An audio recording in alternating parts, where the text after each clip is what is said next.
Company accounts part 1। First question अपने पास, a joint stock company is. Joint stock company क्या है इनमें से? ऑप्शन ए है an artificial legal person, option B है नेचुरल पर्सन, ऑप्शन सी है जनरल पर्सन, ऑप्शन डी है none of this. Option C देखोगे, जनरल पर्सन का मतलब क्या हो गया? हम सभी हो गए, जैसे राम, मोहन, सोहन, ये सब क्या होंगे? ये सब आपके जनरल पर्सन में आ जाते हैं। तो कंपनी आपका जनरल पर्सन नहीं है। ऑप्शन बी देखो, नेचुरल पर्सन। नेचुरल पर्सन में भी हम सभी आ जाएंगे, जैसे राम, मोहन, सोहन, मनीष, सोनू। तो ये भी आपका नेचुरल पर्सन में नहीं आता है। कंपनी क्या है? आपका आर्टिफिशियल लीगल पर्सन है, क्योंकि कंपनी का क्रिएशन बाय लॉ किया जाता है और कंपनी किसी भी पर्सन पे, किसी भी इंडिविजुअल पे मुकदमा कर सकती है, या कोई भी पर्सन या इंडिविजुअल कंपनी पे मुकदमा कर सकता है। तो कंपनी क्या है? Artificial legal person. क्यों है? क्योंकि इसका क्रिएशन बाय लॉ होता है और कंपनी किसी भी पर्सन, किसी भी इंडिविजुअल पे सूट फाइल कर सकता है, या कोई भी इंडिविजुअल, कोई भी पर्सन कंपनी पे सूट फाइल कर सकता है। तो joint stock company is an artificial legal person. Answer A हो गया। Next, by whom a company is created. Company का निर्माण किसके द्वारा किया जाता है? ऑप्शन ए है bye preference share holder. Wrong. Preference share holder, आपका शेयर होल्डर दो तरह का होता है। शेयर होल्डर बेसिकली कंपनी का ऑनर होता है। तो शेयर होल्डर एक कंपनी का ऑनर है, और कंपनी का जो शेयर होल्डर होता है दो टाइप का होता है, आप सभी को पता होगा, इक्विटी शेयर होल्डर्स और preference share holders. Preference share holders, तो ये आपका कंपनी का क्रिएशन शेयर होल्डर्स के द्वारा नहीं होता। प्रमोटर्स किसको कहते हैं? जैसे रिलायंस कंपनी का प्रमोटर मान लो नीता अंबानी, तो ये भी कंपनी का क्रिएटर नहीं होता है। कंपनी का क्रिएशन बाय लॉ किया जाता है। तो आंसर हो गया 2 का सी। डिवेंचर होल्डर कंपनी का क्रेडिटर होता है। जब कंपनी डिवेंचर इशू करती है, इसका मतलब कंपनी ने क्या किया? लोन लिया। तो जिस पर्सन से लोन लिया, जिस पर्सन को डिवेंचर इशू किया, उस पर्सन को डिवेंचर होल्डर कहते हैं, और ये कंपनी का क्रेडिटर होता है। डिवेंचर होल्डर और शेयर होल्डर में अगर एक डिफरेंस देखना चाहो, तो शेयर होल्डर कंपनी का ऑनर होता है और डिवेंचर होल्डर कंपनी का क्रेडिटर होता है। तो by whom a company is created? By law. Answer 2 का सी। थर्ड है, a company is generally created for the purpose of. Company का निर्माण किस उद्देश्य से किया जाता है, किस उद्देश्य के लिए किया जाता है? फर्स्ट है for rendering services to the public. Wrong. ये काम, इस ऑर्गेनाइजेशन को क्या कहते हैं? नॉट फॉर प्रॉफिट ऑर्गेनाइजेशन, जिसका मोटिव पब्लिक को या अपने मेंबर्स को सर्विस प्रोवाइड करना होता है। तो पहला तो होगा नहीं। थर्ड है for benefiting the government. Government को बेनिफिट देने के लिए भी कंपनी का क्रिएशन नहीं होता है। कंपनी एक बिजनेस है और बिजनेस का मोटिव क्या होता है? प्रॉफिट कमाना। उसी तरह कंपनी का भी क्रिएशन किया जाता है प्रॉफिट अर्निंग के पर्पज से। तो आंसर 3 का B. Next, maximum number of members in a private company. Private company में मिनिमम मेंबर्स 2 होने चाहिए और मैक्सिमम 200। मिनिमम मेंबर्स 2 और मैक्सिमम क्या हो गया? 200 other than employees. Other than employees, employees को छोड़कर मैक्सिमम मेंबर्स प्राइवेट कंपनी में कितने होने चाहिए? 200। तो 4 का आपका हो गया डी। 5 नंबर है, annual report is issued by a company mainly to. Annual report company के द्वारा इशू किया जाता है किसके लिए? डायरेक्टर्स के लिए। रॉन्ग। डायरेक्टर तो इशू ही करता है। ऑडिटर्स होता है जो कंपनी का ऑडिट करता है, इसके लिए नहीं होता है। शेयर होल्डर्स के लिए भी नहीं। बेसिकली एनुअल रिपोर्ट इशू किया जाता है कंपनी के द्वारा किसके लिए? पब्लिक के लिए, ताकि पब्लिक एनुअल रिपोर्ट के आधार पर डिसाइड कर सके कि कंपनी में हम इन्वेस्ट करें या ना करें। तो 5 का आंसर हो गया डी। 6 नंबर है, पब्लिक कंपनी में मिनिमम मेंबर्स कितने होते हैं? 7। पब्लिक कंपनी में मिनिमम मेंबर्स होता है 7 और मैक्सिमम होता है अनलिमिटेड, कोई लिमिटेशन नहीं। पब्लिक कंपनी शेयर पब्लिक को इनवाइट कर सकती है कि जितना भी आए हमारा शेयर सब्सक्राइब कर सकते हैं। तो अनलिमिटेड मेंबर्स होता है पब्लिक कंपनी में, कोई नियम नहीं है कि इतना तक मेंबर हो सकते हैं। इसलिए पब्लिक कंपनी में maximum number of members unlimited और मिनिमम कितना है? 7। तो पूछा जा रहा है आपसे minimum number of members, answer क्या होगा? 7। 7 number question, who are the real owner of the company. Company का रियल ऑनर कौन होता है? जो शेयर होल्डर्स होते हैं। और शेयर होल्डर्स दो तरह का होता है, इक्विटी और एक हो गया प्रेफरेंस। तो दोनों हो जाएगा, यानी कि इक्विटी शेयर होल्डर भी और प्रेफरेंस शेयर होल्डर भी। तो दोनों का ऑप्शन देखो, बोथ ए एंड बी, यानी कि आंसर क्या हो गया, D. Next, debenture holder company का क्या होता है, क्रेडिटर होता है। क्वेश्चन नंबर 8 है, कंपनी इज इनकॉर्पोरेटेड। तो कंपनी जो है वो किसके द्वारा इनकॉर्पोरेटेड है, कंपनीज एक्ट 2013। और 2013 से पहले जो कंपनी बना हुआ है वो कौन से एक्ट के द्वारा इनकॉर्पोरेटेड है, तो कंपनीज एक्ट 1956। कंपनीज एक्ट एक 1956 हो गया और एक कंपनीज एक्ट 2013।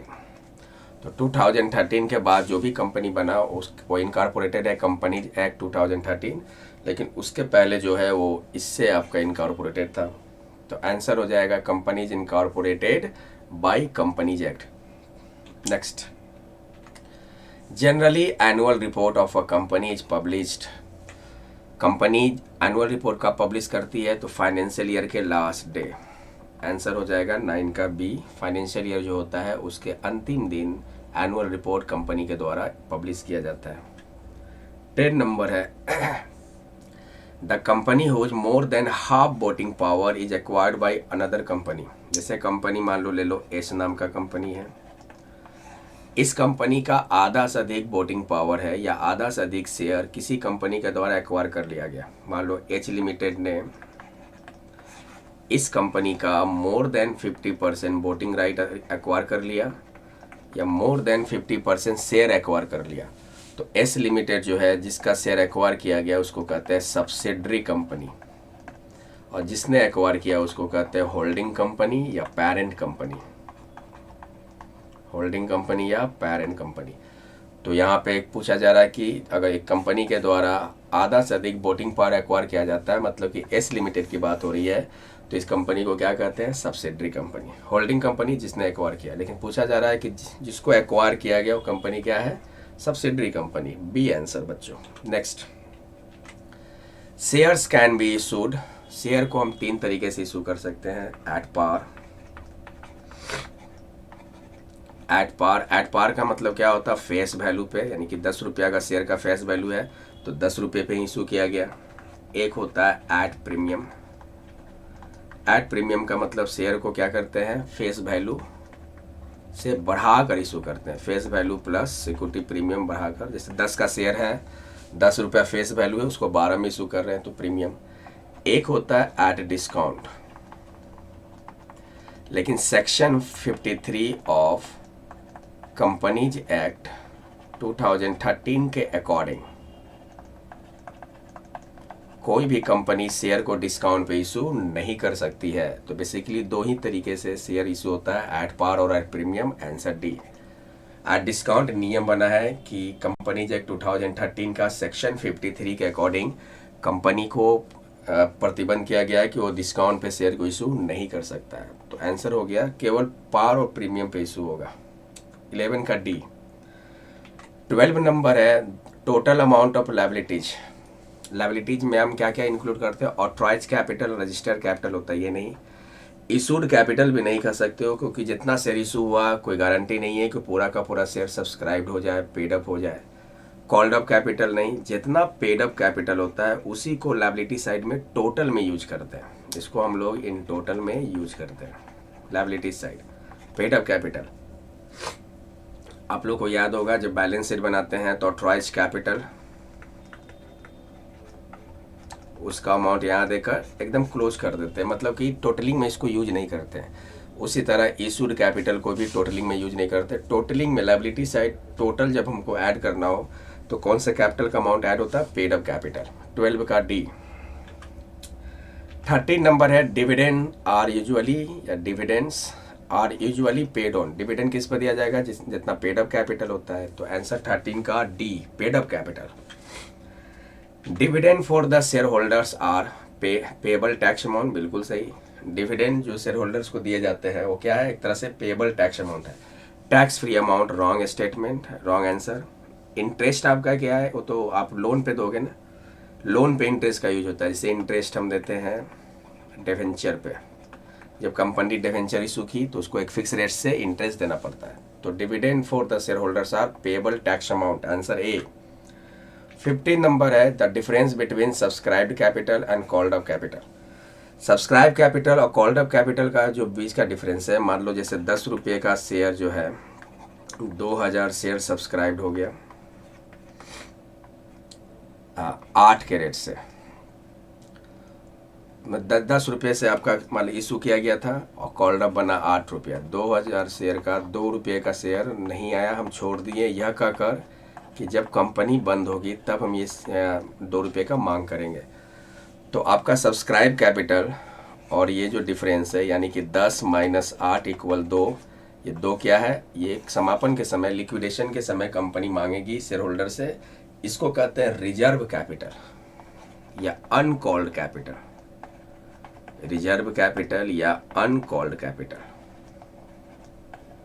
Uncalled capital. तो आंसर 15 का सी हो जाएगा, अनकॉल्ड कैपिटल।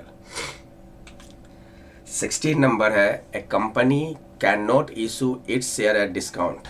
अभी हमने बताया कि कंपनी शेयर को डिस्काउंट पे इशू नहीं कर सकती है। कौन सा सेक्शन है, 53 के अकॉर्डिंग कंपनी शेयर को डिस्काउंट पे इशू नहीं कर सकती है। सेक्शन देखो 53, तो प्रोविजन है सेक्शन 53 में कि कंपनी शेयर को डिस्काउंट पे इशू नहीं कर सकता है। तो आंसर क्या हो जाएगा इसका, 53। 17 a company issues its shares at premium. Company share को प्रीमियम पे इशू कर सकता है, कौन सा सेक्शन के अकॉर्डिंग, 52। ये दो बहुत इंपॉर्टेंट आपका पॉइंट है कि शेयर को डिस्काउंट पे इशू नहीं किया जाता है, कौन सा सेक्शन, 53। और शेयर को प्रीमियम पे इशू किया जाता है, कौन सा सेक्शन, 52। 18 नंबर है, ये देखो बहुत इंपॉर्टेंट क्वेश्चन है, प्रैक्टिकल क्वेश्चन है।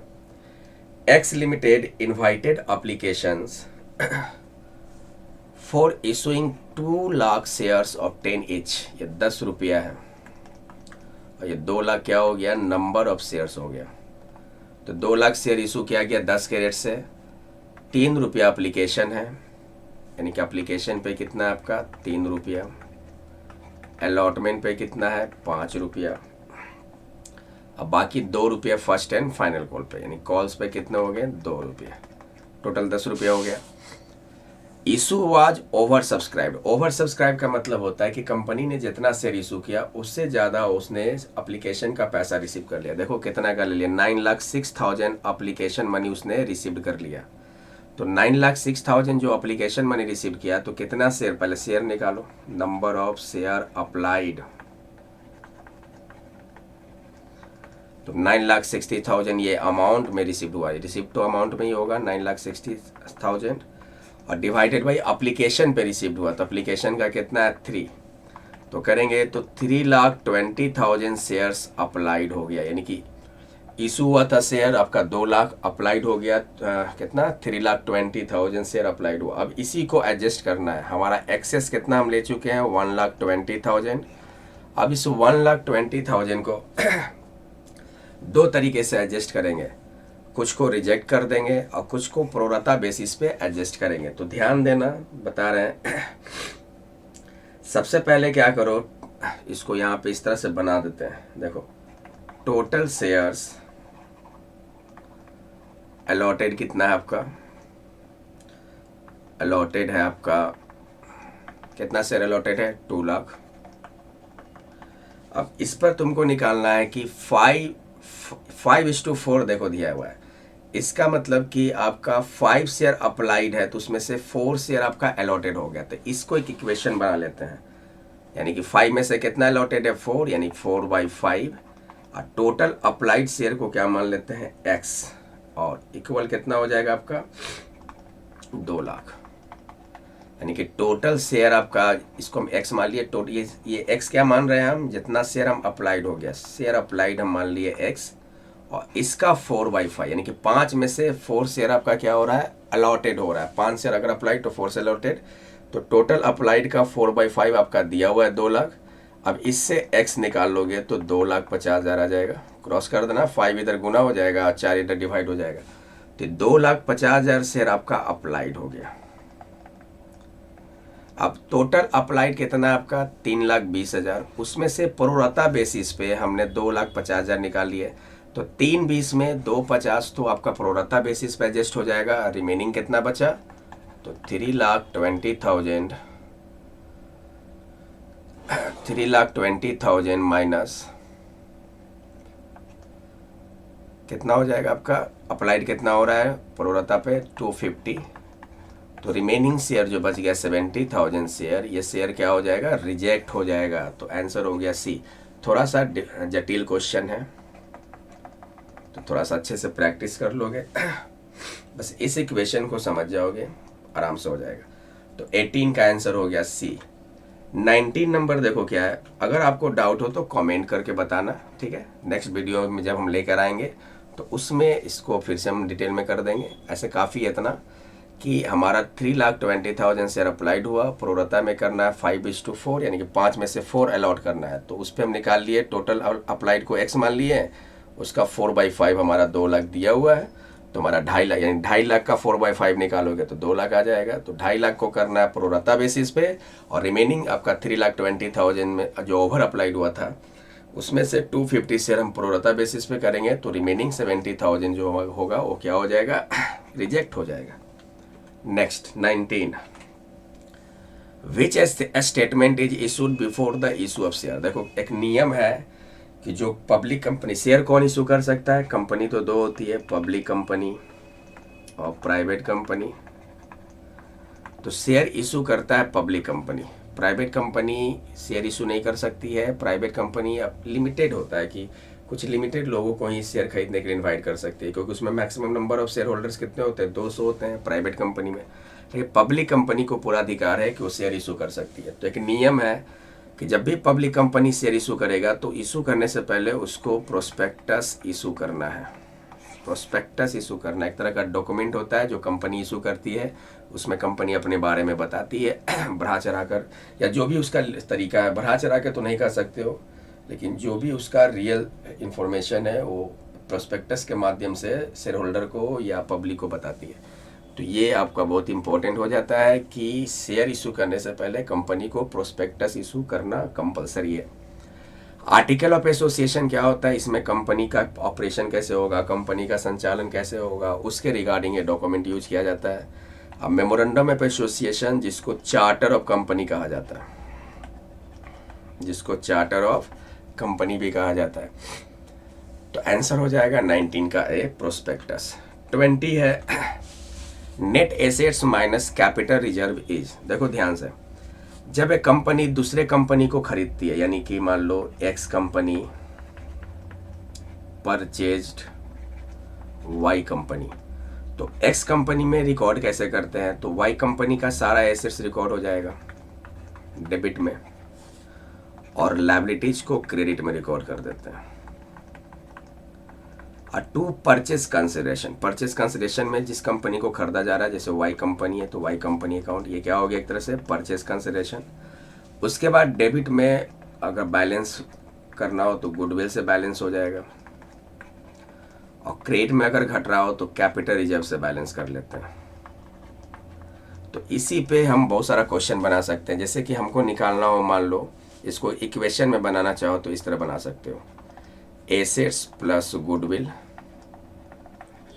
इक्वल क्या होगा, लायबिलिटीज प्लस परचेज कंसिडरेशन, जो वाई कंपनी है परचेज कंसिडरेशन, और अगर assets equal liabilities plus purchase consideration plus capital reserve. अब यहाँ पे एक चीज ध्यान देना, हमारा क्या है, net assets minus capital reserve. देखो ये वाला एसेट्स, इस इक्वेशन को देखना ध्यान से, एसेट्स में लायबिलिटीज को अगर हम इधर ले आए, एसेट्स माइनस लायबिलिटीज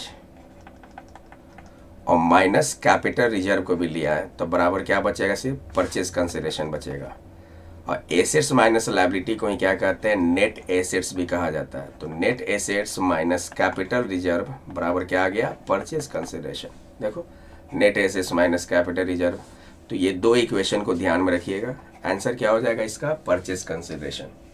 और ये ट्रीटमेंट आप लोग पढ़े होगे अमलगेमेशन ऑफ कंपनी में, नहीं तो 12th में कंपनी अकाउंट्स में पढ़े होगे कि नेट एसेट्स कि जब भी कंपनी दूसरे कंपनी को खरीदती है तो एसेट्स को डेबिट में रिकॉर्ड करते हैं जिस कंपनी का खरीद रहे हो, जिस कंपनी को खरीद रहे हो, और लायबिलिटी उसके लायबिलिटी को क्रेडिट में, परचेस कंसिडरेशन क्रेडिट में, डेबिट में गुडविल से बैलेंस कर देते हैं, क्रेडिट में कैपिटल रिजर्व से। तो इसी पे दो इक्वेशन बना, assets plus goodwill equal liability plus purchase consideration, या assets equal liability plus purchase consideration plus capital. Answer A हो गया। 21 है when a company issue shares at premium the company can collect security premium. देखो, जब भी company share issue करती है तो अलग अलग इंस्टॉलमेंट के आधार पे करती है। इस एप्लीकेशन का रेट होता है allotment, first call, final call, second call, ठीक है। तो कंपनी शेयर को इंस्टॉलमेंट में भी इशू करती है, यानी कि शेयर तो इशू कर दिया लेकिन उसका पेमेंट वो इंस्टॉलमेंट में लेती है। तो सिक्योरिटी प्रीमियम किस पे कलेक्ट कर सकता है? तो एप्लीकेशन पे भी, अलॉटमेंट पे भी और कॉल पे भी, तो तीनों हो जाएगा। तो एनी ऑफ द अबव, कोई भी। 21 का डी। 22 देखो क्या है, ऑफर ऑफ सिक्योरिटीज और invitation to subscribe security to a selected group of persons, यानी कि पब्लिक को, इंटायरली पब्लिक के लिए ये ऑफर नहीं है, ये ऑफर कुछ लिमिटेड लोगों के लिए है। तो ये आपका हो जाता है प्राइवेट प्लेसमेंट। और प्राइवेट प्लेसमेंट दोनों कंपनी कर सकती है, पब्लिक कंपनी भी और प्राइवेट कंपनी भी। लेकिन पब्लिक को जो ऑफर किया जाता है वो प्राइवेट कंपनी नहीं कर सकती, वो पब्लिक कंपनी करती है। तो प्राइवेट प्लेसमेंट, स्वेट इक्विटी तो इम्प्लाई को शेयर इशू किया जाता है। इनकॉर्पोरेशन कॉस्ट हो गया, जैसे प्रमोटर्स को सर्विस के बदले में हम क्या कर रहे हैं, शेयर इशू कर रहे हैं, तो उसका एक ट्रीटमेंट कर लेते हैं। देख लो, एक जब प्रमोटर्स को हम शेयर इशू कर रहे हैं कोई सर्विस के बदले में, तो ये एंट्री हो जाता है incorporation cost to share capital. Employee stock option plan, ये भी इम्प्लाई के लिए होता है। तो आंसर ए हो गया 22A। 23 है, जब फॉरफीचर होता है तो शेयर कैपिटल को डेबिट करते हैं। देखो, फॉरफीचर में एंट्री क्या करते हैं, शेयर कैपिटल डिडक्ट होगा तो जितना शेयर जब्त करेंगे उसको हम किस में रखेंगे, फॉरफेटेड शेयर अकाउंट में। जैसे कि 10 रुपये का शेयर था, 7 रुपया शेयर होल्डर दे दिया, अब उसका शेयर जब्त कर रहे हैं तो 7 रुपये यहाँ आ जाएगा। और जो बकाया है जैसे कॉल्स इन एरियर, तो कॉल्स इन एरियर को अकाउंट्स बुक से राइट अप करके हटाएंगे, लायबिलिटी हो जाएगा वो। अब इसको सॉरी, कॉल्स इन एरियर को क्रेडिट में दिखाकर उसको ख़त्म करते हैं। तो शेयर कैपिटल ये जो डेबिट है, इसमें अमाउंट क्या देते हैं, तो number of shares into called up amount. जितना कॉल्ड अप हो, अनकॉल्ड का यूज यहाँ नहीं करना है, called up amount, called up amount. तो यहाँ पे क्या हो जाएगा, कॉल्ड अप अमाउंट। तो 23 का सी। 24 है, जनरली डिवेंचर क्या होता है, सिक्योर डिवेंचर होता है। जनरली डिवेंचर का मतलब सिक्योर डिवेंचर। ऐसे जब डिवेंचर कई टाइप के होते हैं, सिक्योर्ड भी होता है, अनसिक्योर्ड भी होता है, पार्टली सिक्योर्ड भी होता है, कन्वर्टेबल डिवेंचर होता है, नॉन कन्वर्टेबल, रिडीमेबल डिवेंचर, ई रिडीमेबल डिवेंचर। लेकिन नॉर्मली अगर डिवेंचर की बात करें तो कौन सा डिवेंचर होगा, सिक्योर डिवेंचर। 24 का ए। 25 है, rate of interest on debenture. Debenture पे इंटरेस्ट का रेट क्या होता है, एक फिक्स रेट होता है। ये नहीं कि 12%, 20%, वो रेट तय होता है कि 10% लगेगा, 8% भी हो सकता है, 7% भी हो सकता है, 6% भी हो सकता है, 12% भी हो सकता है, कोई भी परसेंटेज हो सकता है। बस फिक्स रेट होता है कि उसी रेट पे उसको इंटरेस्ट बनेगा, उस पर इंटरेस्ट बनेगा। तो 25 का आंसर हो गया सी। तो ये था कंपनी अकाउंट्स पार्ट 1। उम्मीद करता हूँ कि लेक्चर समझ में आया हो। अगर नहीं समझ में आया तो फिर से रिपीट करके देख लोगे। अब हम लोग मिलते हैं नेक्स्ट लेक्चर में। Thank you.